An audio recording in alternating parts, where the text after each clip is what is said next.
Latest news updates देखने के लिए आम आदमी चैनल को सब्सक्राइब करने के बाद घंटी का बटन दबाना ना भूलें।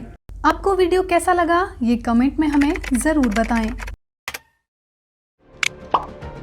वैसे तो पढ़े लिखे इंसान को बहुत ही समझदार समझा जाता है, तभी तो कहते हैं कि कोई भी पढ़ा लिखा इंसान कुछ भी करने से पहले 100 बार सोचता है, और जहां क्राइम करने की बात आती है तो वो घबरा जाता है या क्राइम करने से पीछे हट जाता है।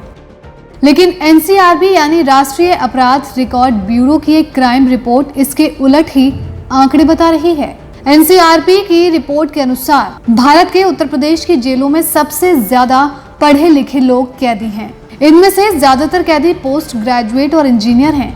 इतना ही नहीं, देश भर में सबसे ज्यादा पढ़े लिखे कैदियों की इस लिस्ट में दूसरे नंबर पर महाराष्ट्र, जबकि तीसरे नंबर पर कर्नाटक का नाम आता है। एनसीआरबी ने क्राइम इन इंडिया की 2019 की रिपोर्ट जारी की है, जिसके मुताबिक यूपी इकलौता ऐसा राज्य है जहां पर सबसे ज्यादा पोस्ट ग्रेजुएट डिप्लोमा धारक और इंजीनियर कैदी हैं। रिपोर्ट की माने तो भारत की जेलों में सबसे ज्यादा टेक्निकल डिग्री वाले लगभग 3740 कैदी हैं, जिसमें से सबसे ज्यादा कैदी यूपी की जेलों में बंद हैं, जिनकी संख्या 727 है। इसके बाद महाराष्ट्र में 495 कैदियों के पास टेक्निकल डिग्री है, जबकि कर्नाटक के 365 कैदी टेक्निकल डिग्री वाले हैं। भारत में कुल पोस्ट ग्रेजुएट कैदियों की बात की जाए तो अभी तक 5282 कैदी पोस्ट ग्रेजुएट की डिग्री लिए हुए हैं। इनमें से लगभग 2010 कैदी तो खुद यूपी की जेल में सजा काट रहे हैं।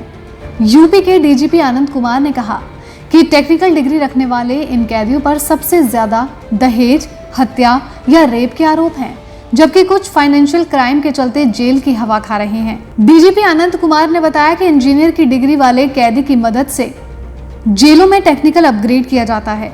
इन कैदियों के लिए जेल में स्पेशल ए प्रिजनर सिस्टम भी बनाया गया है। इनमें से कुछ टेक्निकल डिग्री वाले कैदियों की मदद जेल का रिकॉर्ड कंप्यूटराइज करने के लिए ली जाती है। इतना ही नहीं, कुछ पढ़े लिखे कैदी दूसरे कैदियों को पढ़ाने में भी मदद करते हैं। एनसीआरबी द्वारा जारी किए गए इन आंकड़ों को देखकर हैरानी होती है कि इतने पढ़े लिखे लोग भी इस तरह के अपराधों को अंजाम दे सकते हैं। लोग अपनी मेहनत और लगन से पोस्ट ग्रेजुएट होते हैं या इंजीनियरिंग की डिग्री लेते हैं, लेकिन एक पल का गुस्सा या सनक उन्हें अपराध करने पर मजबूर कर देती है और उनकी पूरी जिंदगी खराब कर देती है। यूपी तो वैसे ही अपनी गुंडागर्दी और अपराधों के लिए बदनाम है, लेकिन इन अपराधों में सबसे ज्यादा पढ़े लिखे लोगों का होना ये दर्शाता है कि लोग किस तरह अपनी मानसिक स्थिति खो देते हैं और घिनौने अपराध कर बैठते हैं, जिससे उनकी और उनके परिवार की जिंदगी बर्बाद हो जाती है। एनसीआरबी की माने तो इन पढ़े लिखे ग्रेजुएट या पोस्ट ग्रेजुएट लोगों के अपराध के मामले लगातार बढ़ते ही जा रहे हैं, जो देश के लिए एक चिंता का विषय है।